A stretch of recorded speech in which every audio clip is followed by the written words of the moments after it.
Welcome to Spooky Ass Shit. I am your host, Eric Dwinells, and with me tonight, making her spooky ass debut, my buddy, Zoe Clark. Hey, what's up? Now, Zoe and I know each other through work. True. Back in the day, she used to work at the same company where I work. And we bonded over the fact that we had read the same book. And I forget exactly how it came up, but we discovered that we had both read a book about rabies. It was called Rabies. And I probably should have looked up the author, but I did not. So just look up a book called Rabies. It was very interesting.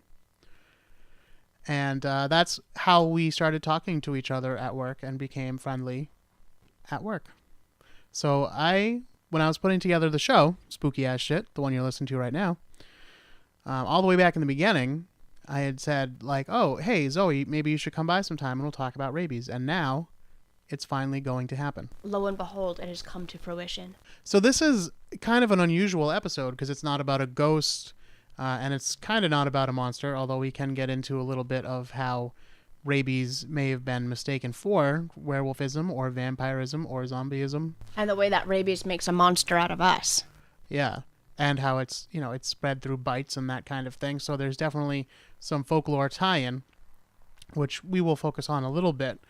But just in general, I think probably most people in the Western world are not terribly afraid of rabies. It's very rare here in the United States, and it's even rarer, in other Western countries. But actually, worldwide, this is a very serious problem. So I think you're going to learn a little something today and educate yourselves. And at the end, I will tell you some places where you can go if you want to help fight the rabies scourge, especially over in Asia and India. I know that India is in Asia, but I'm just saying. Well, yeah, don't twist East my Asia. words. All right, very good. So, before we get into all that, I want to remind everyone to check out the website, spookyas.com or spookyasshit.com. They both take you to the same place, and that is the show's blog page. From there, you can listen to every episode and find pictures and outtakes and YouTube videos to go along with some of the episodes, including this one. Earlier tonight, Zoe was picking out some of her favorite rabies videos. There's got to be foam. If there's no foam, I'm not interested. So Zoe's selects will be there. And you can also find links to our social media. We are at Spooky Ass Shit on both Twitter and Instagram. And, of course, you can find us on Facebook at facebook.com/spookyas. Now I got all that out of the way. Another thing I remember about when we met is that I mentioned, and this is true, like, since I was a little kid, I said if I ever have a daughter, I'm going to name her Zoe. Oh, yeah, I remember you saying that. And you asked me why, and I said, well, it just seems like a fun name. Like, it's not like a boring person. Like, Zoe's going to be a cool, fun person. And your response to that was, yeah. You looked very pensive and thoughtful for a second, and you were like, yeah, I guess you're right. Like, you don't picture Zoe having cankles. Yeah, that's true. My grandmother always used to say that women with thick ankles have no imagination. So. Oh, is that why you... Okay, because I just thought that was a weird... Yeah. Accurate, but an odd thing to point out, I guess. But... Yeah, but I think maybe my parents named me Zoe in the hopes that it would ward off, like, a life of, like, boring canklehood. All right, very good. Although I probably won't ever have a daughter, but I did have a dream... And I had a daughter named Sari Ann. Oh, that's kind of... Which it's apparently a Finnish name. Oh. So. Yeah, she could be really arty. Yeah. So I don't know. I have a tough choice now. Is it going to be Zoe or Sari Ann? I like Zoe better, I think, but I don't know. Names that come into you in a dream, that's like, maybe that's something. Yep. Or nothing. Probably nothing. All right. So, let's talk about the very scary disease virus known as rabies. So the reason I like rabies is because it's the closest thing we have to zombies, and it's just something that's on the cusp between infectious disease and psychological illness. The fact that it's a infectious disease with like very intense psychological symptoms, I think makes it fascinating and dangerous.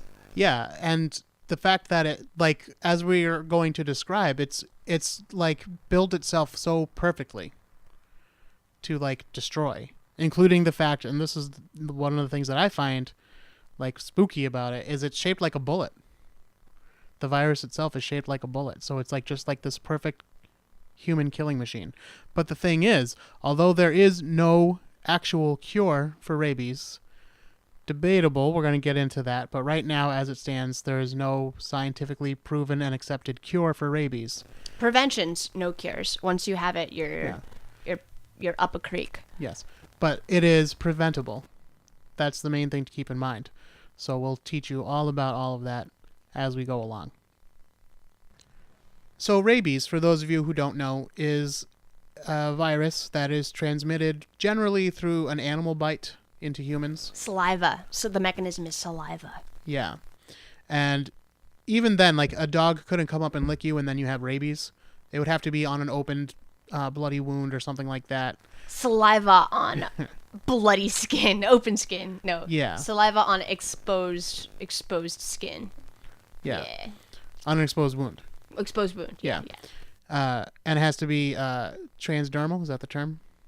When it's under the skin, like it goes through the skin. Yeah. So Yeah. I guess saliva, subdermal saliva. Yeah. As the mechanism for spreading it. If you're bleeding, don't let an animal lick you, is the idea. Chances are, if you're in the United States, that the animal doesn't have rabies, but why take the chance? Also, we're going to talk a lot more about American rabies later on, but it seems like it's generally a bat is usually the problem, and it's people seeing bats in daytime, and any like disease like rabies or something like that it drives you insane, and that's true in humans and animals. It literally drives you insane, which is why a bat, which would not normally be seen during the day, you might see one flying around during the day. If you do see that, definitely stay away from that bat, because if it's not rabies, there's probably something else going wrong with that creature.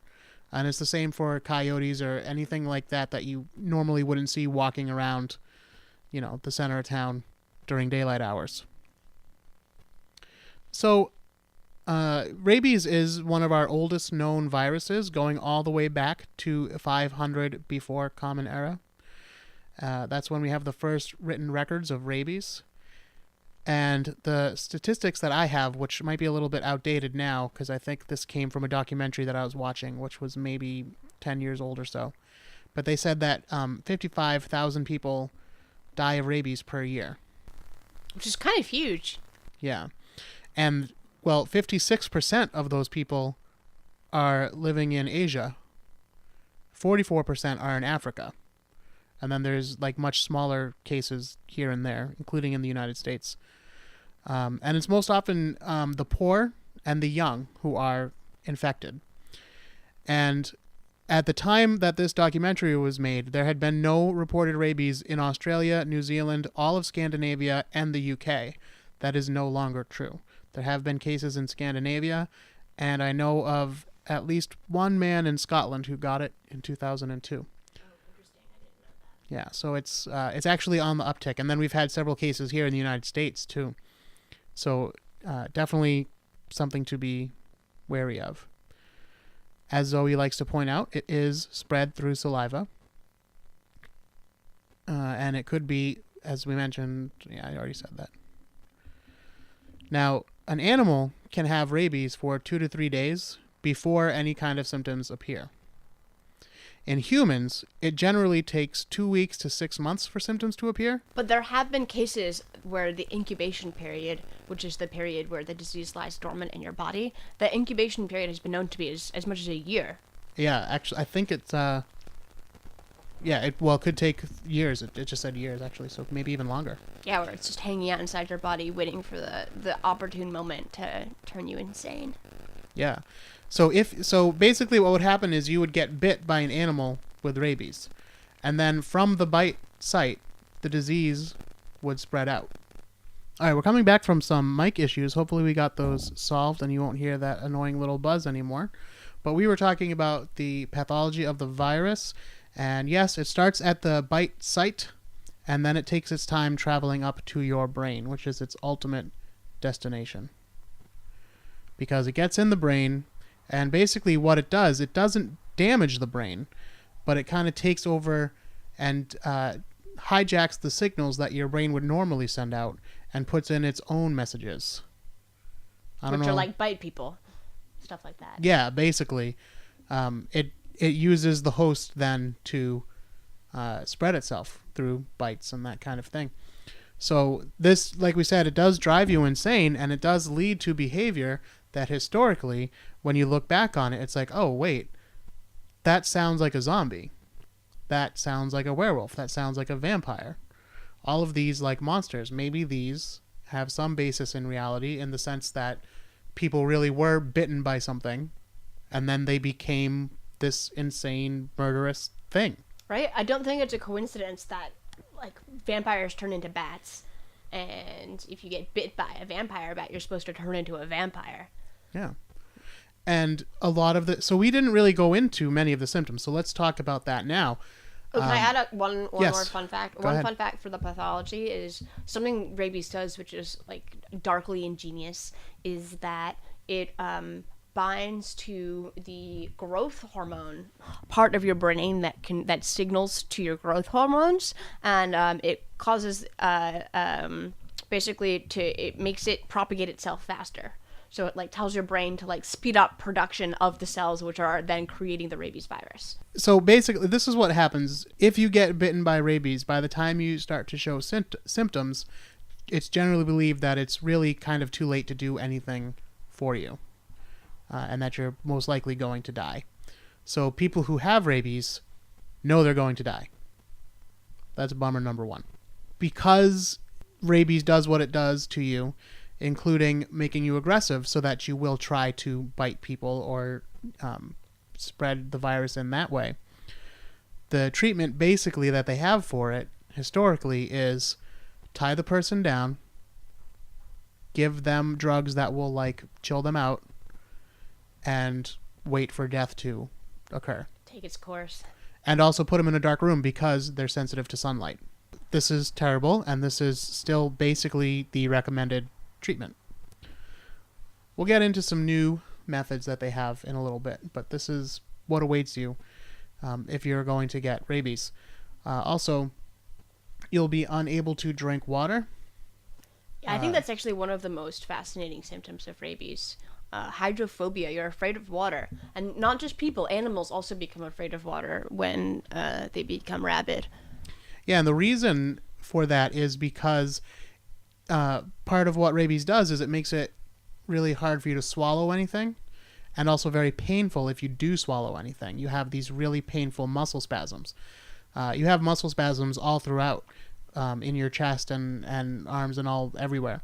But especially in your throat, you can't swallow anything. When you do, it hurts really bad. So people tend to avoid water. And it causes dehydration, of course, and which causes all kinds of problem. But it's even to the point where you can't swallow your own saliva, which is what gives rabies its most prominent feature, the foaming mouth. Yeah, it's awesome. It's Zoe's favorite part of rabies. It's true. So there's actually two types of rabies. There's furious rabies, which is the kind that we just described, but there's also something called paralytic rabies, which is a little bit rarer. Furious rabies takes place in 80% of patients with rabies, and then paralytic is about 20%. Paralytic is usually they lose function of the limb where they got bitten first, and then it kind of spreads throughout.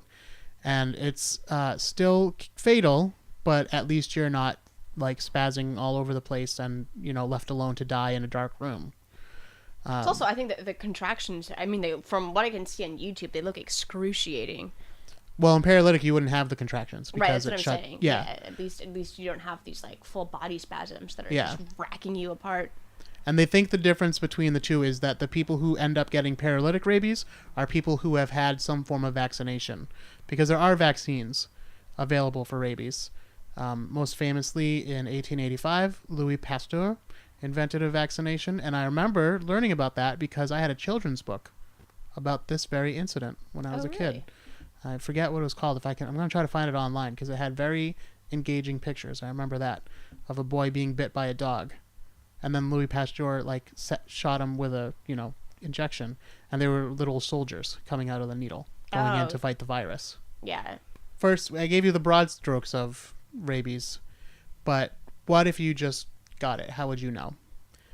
The very first signs would be a tingling and a numbness at the bite site. And this, It also turns red and swells. yeah, this would be about 2 or 3 days before other symptoms appear. Then you would develop a low-grade fever, and you would start to have headaches and body aches. Kind of flu-like. Right. So at this point, there's still some hope that you could be saved if you get the vaccine in time. There are rabies vaccines available. They're not fun. They're excruciating. Yeah. And it's a course. It's not just one shot and you're good. You have to go in, I think, like 5 or 6 times over the course of a month or something like that. But beats the alternative. Now, if you wait too long, you're going to have some painful spasms. This is where it begins to become difficult to swallow, and you will also begin to drool at this point, and you will develop low blood pressure and dilated pupils. So this is when, historically now, they would say it's kind of too late for this person. Time to just cuff them. Yeah. And like I said, we're going to post some videos and some pictures and stuff, and that's literally the treatment. They just tie them down to the bed, stick them in a dark room, and say, okay, you're going to die. Although, did you see the video of the kid that untied himself? No. And he breaks the window and crawls out? Oh my goodness, no. I There's want like a to see little... it, though. I hope they recaptured him, because there's a little rabid boy running around. This is when the hydrophobia kicks in. That's the fear of water. Mm-hmm. Because, again, painful swallowing and all that. But it's also when photophobia, fear of light. sunlight, also kicks in. So, again, we're seeing these are signs of rabies, but also signs of werewolfism and vampirism. Oh, I never put that together before. Yeah, you're afraid of the light, just like a vampire. Yeah. Oh, all right. And this also begins your agitation and your aggression. So you can't sit still. You're flailing. I mean, according to the videos that we've seen, they are going for it. It literally looks like The Exorcist or like something like that. Like, it looks like horror movie stuff. It's gnarly. So again, if you're wondering why we're talking about rabies on a spooky ass shit podcast, because it's some spooky ass shit. That's why we're talking about it. This also begins your mental confusion, which at this point hopefully would be a blessing to you. Because the thing is, your brain is still functioning properly. It's just sending out the wrong signals. So the question is, do you really know what's going on? And it kind of seems like you do. And you become sensitive to touch. Because the rabies is literally in your central nervous system by now. But Right. by the time you're exhibiting these symptoms, It's gone through your central nervous system, right through to your brain. And it's taken over those signals. Mm-hmm. And that bullet that we talked about earlier has actually like literally bonded. So the synapse of a cell is like where the cell sends its messages, and that little bullet just binds right to the place where the cell sends messages and just sends its own messages. Yeah. So then, death will occur within 3 to 5 days generally. It doesn't take much longer than that, and the deaths are actually generally due to cardiac arrest. Because of all the spasms and all the Sometimes effort. you're having such aggressive spasms that you can't breathe, so you actually will literally, your body will asphyxiate itself. And then there's also been a lot of other people where the final death was brought on because they choked on their own saliva or their own blood, Right. so you can't swallow, and you're biting your tongue. So officially, what do we have for treatment if you get bitten by a rabid animal? The first thing you want to do is wash the bite thoroughly with soap and water for 10 minutes. This is basically anytime you get bit by an animal, do this. Just in case. Why not? Couldn't hurt. And then you want to wipe it off to clean it and apply antiseptic, but do not bandage it. And then you want to go right to the doctor, the emergency room, and you want to ask for the rabies vaccinations and shots. It won't be fun, but again, beats the alternative. And as we were researching this topic, Zoe came across something that she found very interesting, so I'm going to let her tell you all about puppy pregnancy syndrome. Is that what Puppy you said? pregnancy syndrome, All right, tell us about PPS. So as we mentioned earlier, rabies is most prevalent in underdeveloped nations like India and Asia. In rural villages, it's really hard to treat rabies because it often gets confused with something called puppy pregnancy syndrome, which is where a rabid dog, will bite. Generally, a man. The symptom is most common in men, and the man becomes convinced that he has been impregnated with puppies through the bite, and that unless he has immediate treatment, he's going to give birth to the puppies through his penis, destroying his penis in the process. And the cure is fermented grains from a witch doctor, and it's really hard to treat rabies in rural areas because people get bit with rabies and they go to the witch doctor, drink some fermented grains, and then die of rabies. So it's like hard to spread awareness. But I also think the most interesting aspect of puppy pregnancy syndrome is the fact that it's just like it's a cultural illness.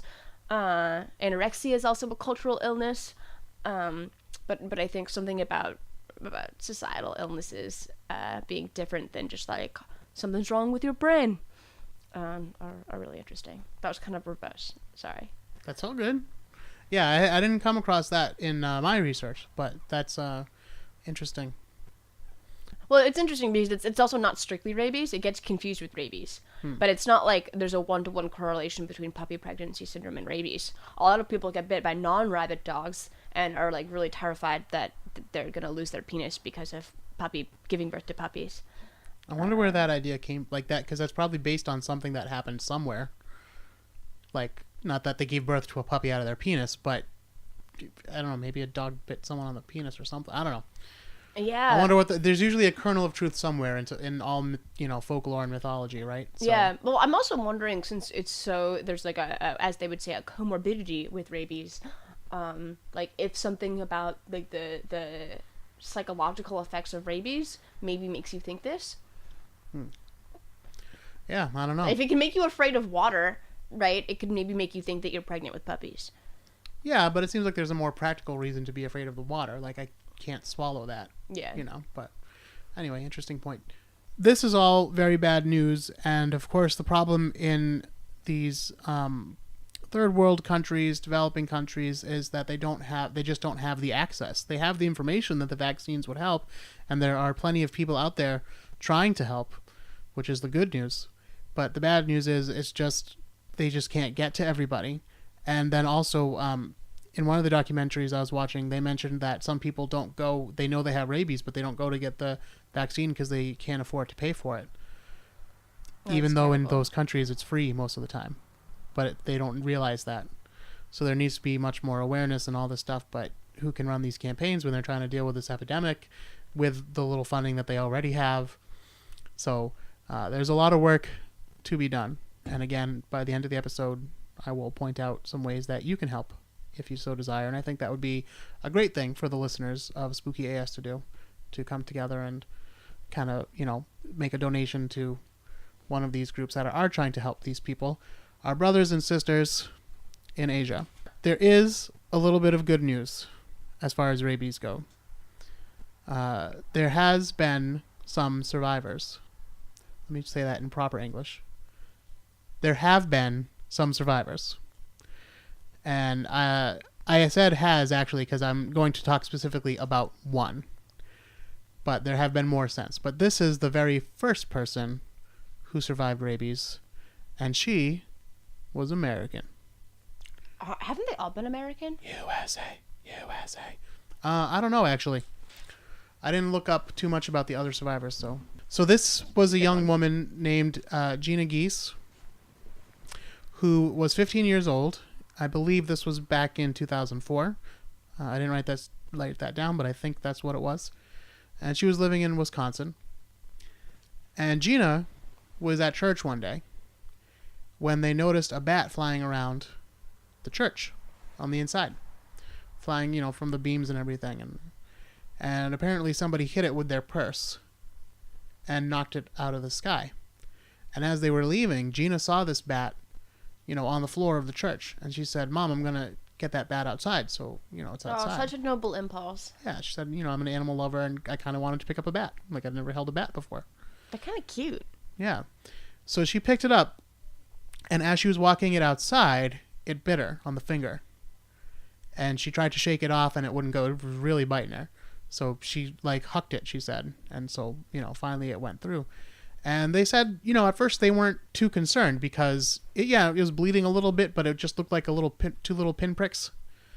And, they just went home, washed it off, and didn't think anything more about it. Unfortunately, about a month after the bite, Gina started to feel ill. And again, they really just thought maybe this is the flu or something. But she noticed a strange tingling in her arm, the arm that had been bit. A week later, she started to have muscle spasms in her hand, and her speech was slurred. Now, the doctors did run tests, but nobody was expecting rabies because it's really rare in the United States. And also, it seems kind of crazy to us, right? Like, oh, you got bit by a bat. How could that not be the first thing you think of? But it happened a month ago. Yeah, and they didn't even mention it. Like, they didn't tell the doctors about it because that was a month ago. It was these two little pinprick things. That's not what it was. And now she has the flu or something. And It's not related. And they're testing her for all these things, and like all the serious tests are showing nothing. Like it's not cancer. It's not like they're like, no, she's all right. She's all right. And that's also one of the things about the rabies virus is it's really good at hiding itself because it's in your nervous system, not like in your blood or something like that. Yeah, like Lyme disease is a good example.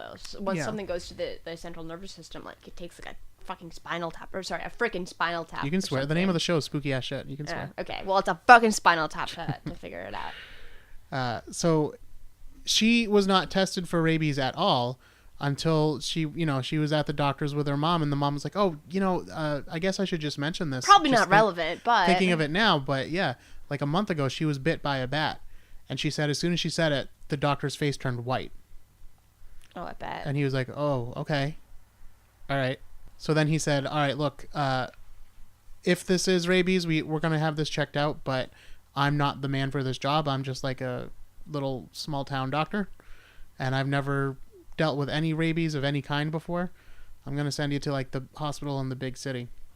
Milwaukee.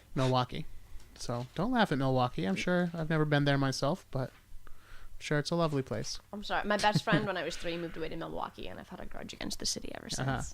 I'm sure it's lovely. So she goes to the Wisconsin Children's Hospital. I'm not sure if I've got that hospital name quite right, and I apologize. I didn't write it down. But I did write down the name of the doctor that ended up treating her, and his name was Rodney Willoughby. Now, Dr. Willoughby was no rabies expert. He didn't particularly study it. He'd never seen any cases of it. When Gina was referred to him, he did read some of the papers about rabies, but basically all the papers said was there's no cure. We tried this and it didn't work. We tried this and it didn't work. So he said he just stopped reading the papers after a while because there was nothing that anybody was doing that was helping. And the treatment, again, tie him down, stick him in a darker room, wait for them to die. He did read one paper that kind of gave him a clue that he thought, well, maybe I can try something with this. And that was a paper saying that although, this disease does go into the brain, it actually doesn't damage the brain. It just hijacks the signals. It doesn't damage the brain tissue itself. So he said, oh, if the virus is using the brain but not damaging it, what if we just shut off the brain? Bold. It's a bold thought. Yeah. But he said, well, if we shut off the brain, like we'll keep the rest of her alive with machines and everything, and we'll give her autoimmune system time to work with the vaccines that we can put into her and come up with a solution to fight this rabies. And the rabies won't be able to send out its little hijacking signals to reproduce and all that kind of stuff. So Gina's family had already basically accepted that she was going to die within a matter of days. Had Gina accepted it, though? That's the question. Well, Gina may or may not have been with it at this point. They actually don't mention... That's a good point, but they don't really talk about it. So I would guess... She's probably hella out of it. Yeah, I mean, she wasn't aggressive, like, she wasn't tied down to the bed or anything yet, so I don't think she was that far, but... But her speech was slurred, like, 2 weeks ago when they were first trying to figure out the diagnosis. Like, it's not getting better. Yeah, so the family was like, look, yeah, go ahead, try putting it... Because the doctor said, like, I want to put her in a medically induced coma and basically shut down her brain. Now, this is very dangerous, of course, because the brain controls vital organs, for one thing, and then also, of course, shutting off your brain for any amount of time is very dangerous and could lead to brain damage. So even if she survives, even if we're able to wake her back up, we don't know how much of Gina will be left, as far as her brain goes. But her family said, we got to give it a shot, because if the alternative is that she's going to die tied to a bed in a couple days, then why not give it a shot? So again, keeping someone in a medically induced coma, even for just a couple hours, is very dangerous. Gina ended up staying in a coma for 6 or 7 days. I got different reports, but 6 or 7 days. And Dr. Willoughby was afraid, again, that, it looked like things were starting to work. It looked like the antiviruses were doing their job, and her immune system was doing its job. But he was really afraid now, okay, again, even if she does wake up, she might be what they called a lock-in, which is someone who's locked into their body but not able to function as they normally would. But the good news was, 10 days after she went to this hospital, she opened her eyes, and the doctor said, hey, they were wearing their surgical masks to, visit her and keep her clean and safe.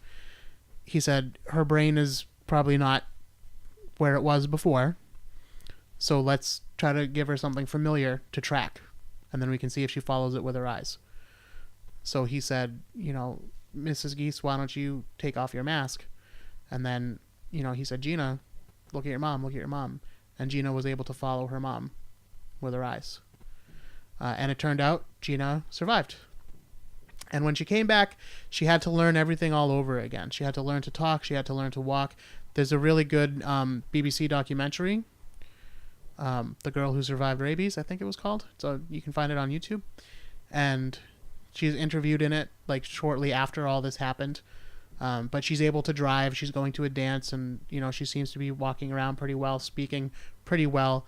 She does definitely have some speech issues. She kind of sounds like a deaf person, when a deaf person talks or a partially deaf person talks. That's kind of the... And do you know if her lingering issues is because rabies has permanently affected her brain, or because the medically induced coma, she was without enough oxygen for X amount of time or something? I would imagine it's got more to do with the coma than the rabies, but I'm not positive. But there are also clips further on where she's interviewed again, and she sounds... Here's the thing. I'm going to qualify this, and I do not mean to insult anybody in any way, shape, or form. I think she's speaking normally, but they do live in Wisconsin. So there are some times where she does sound a little funny, but I can't tell if that's something left over from this situation or if that's just her how they talk in Wisconsin accent, don't you know? So again, I don't mean to insult anybody. Trust me, I've heard all about people from Boston and their accents. I don't have it too bad. I don't really have a thick Boston accent, but there are a couple words that I say that you can hear it on. Yeah, I have one or two words I try to avoid. Yeah. Rum. I'm not going to go into my words. You listen to the show closely enough, you'll hear them. Fucking. Anyway. That is the end of my notes, but there are other survivors. So, still on this portion of the show, Dr. Willoughby's protocols are very controversial. And he decided he wasn't going to wait for some medical journal to publish it or go through some kind of review or whatever. He just published them online. And this is 2004, by the way. Yeah. It's known as the Wisconsin Protocol. And again, a lot of rabies experts were like, well, this guy doesn't even know what he's talking about. And that she shouldn't do this because it's really dangerous. And his point is, it is really dangerous, but so is having fucking rabies. Yeah, rabies is very dangerous, maybe more dangerous. Yeah, he might have said it a little bit more eloquently than I just did, but that was his point. And so people have tried it, and I think what I saw was that it's been tried 36 times, and there have been 6 survivors. So it's not some amazing result, and then people are saying well, the people that survived were genetically predisposed to have stronger systems and be able to fight rabies better. But I mean, that would be kind of a strong coincidence, wouldn't it? If they just happened to get rabies and they happened to get this experimental treatment and they happen to survive, then Yeah, seems like a stretch. I think it being I think the real variant is the real variable is which strain of rabies have you been infected with. To me, it just look, if you're going from 0 survivors to 6, that's still better, and so to me, I say, if it ever happens to me, go ahead and try it. Yeah, Now same. you know. Put me down for the medically induced coma experimental treatment. Very good. So again, just tying it back into the spooky shit aspect of it all, I think it's very clear that this, at least in some cases, could be the beginnings of these folklore stories about vampires, werewolves especially, because it's a bite that turns you into an animal, and again, you're fearing sunlight and all that stuff. And these are go ahead and look at these videos, and you'll see how it looks now. It still looks terrifying now, and it looks like The Exorcist or something like that. So just imagine before you had hospitals, when this was just like some medieval village, where all of a sudden people didn't this even guy know about disease or bacteria. There was no germ theory. There was like this guy just came running out of his house and started biting people and drooling. Yeah, and he's foaming at the mouth. So something I think is cool about rabies is that it's the closest thing we have right now to a zombie virus. For those fellow listeners who are interested in the zombie apocalypse, and so I think one of the questions is like, could rabies ever mutate to be airborne? For example, that would be a catastrophe, an exciting but terrible catastrophe. Well, that's a good question, and the answer apparently is yes. Yeah, people are really worried about mutations in the rabies virus. Well, as they should be. I don't say this for 100% certain, but I feel like in my research I did come across something talking about that very thing happening with bats in Brazil or some South American country. Yeah. That it not airborne in the sense just because the bats are carrying it, but that they are creating some kind that can be spread. Or like if it could be spread through, say, like a lot of flu transmission happens through vapor. Like you you cough and then the things you cough up. All you have to do is breathe in the air that someone has coughed into. If rabies could get transferred like that, we'd be like kind of screwed. Yeah. The takeaways from this episode are: werewolves are most likely not real, vampires most likely not real, zombies most likely not real, but rabies is really real. Puppy pregnancy syndrome, probably not real. No. So we need to be careful. And the best way to be careful is stay away from wild animals, especially if you're seeing them at a time when you know that, oh, there's a skunk in my yard at 2 o'clock in the afternoon, and they don't usually come out until at nighttime. Oh, there's a bat flying around. Isn't that cool? It's noon, and there's a bat flying around. Oh, yeah, something interesting is that rabies is a lot less fatal in bats and dogs. Like, something about the animal systems are better able to tolerate it. Oh. Which is kind of cool. So just don't pet wild animals. I know it's tempting. I'm an animal lover myself, and I would love to just catch a bat and chill with it for a minute. But just go see a bat. Just think about guy. Gina. Yeah, and think about all those people that die from it. I mean, watch these videos. They're gonna stick with you. So if you want to help in the fight against rabies, I would refer you to missionrabies.com. There you can donate, and you can also look up other ways to get involved. I have not thoroughly vetted this program yet, so I do advise you to do some of your own research to make sure that your money will be used appropriately if you do decide to donate, but seems legit so far from what I've seen. Zoe, any closing thoughts? Anything you want to mention? Let's see. Part of me kind of wants to know really bad what it would feel like to have rabies. I'm not going to infect myself, but I have this burning curiosity, and I guess I just wanted to share that and get it off my chest. All right. Well, I can understand the curiosity. I do not relate to being that curious that I would want to feel it. No. It's kind of a glamorous way to go out, though, You think? I mean, out with a bang. I'm giving her a face. I mean, it is a story for your loved ones for sure, but I don't know. Looking at those videos. Yeah, I mean, I'm not saying it wouldn't suck. Clearly, it would be really painful, but it's there's something sublime about it, right? That death is often really boring and not sublime, and this would at least I'd be guaranteed a story. Yeah, I don't know, Zoe. I think you're kind of fucked up. I would choose being bitten by a shark or something like that way before that. because Yeah, that's I'm still not a saying story. like But... if I had to like compile a list, like it wouldn't be at the top. All right, well, you work on that list, and we'll go over it next Yeah, time. that can be the next episode. All right, well, Miss Zoe Clark, thank you for coming by. Thank you so much for having me. Of course. I hope think you'll... I'm a big fan of the show. Thank you, and I hope you'll come back again. And thank you to your sister for listening. What's her name? Hallie. Hey, Hallie. Here's a shout out for you. Yeah, thank you for turning her onto the show. And speaking of, if you guys could share the show with your friends and loved ones any way that you can, either just telling them about it, and don't just say you listen to a podcast, because I have found that many people, even to this day, don't know what a podcast is, and you really have to explain it. Just take your old folks, hook them up, just to like take their phone or their computer from them, subscribe for them, whatever you need to do.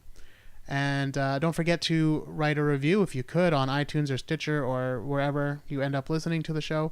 That'd be really helpful. Plus, it makes me feel good. You can also email me at spookyasshit@gmail.com, or you can find us on our social media, including Facebook, facebook.com/spookyas. And I think that's all we have to say for this week. So remember, stay away from wild animals, but don't be afraid.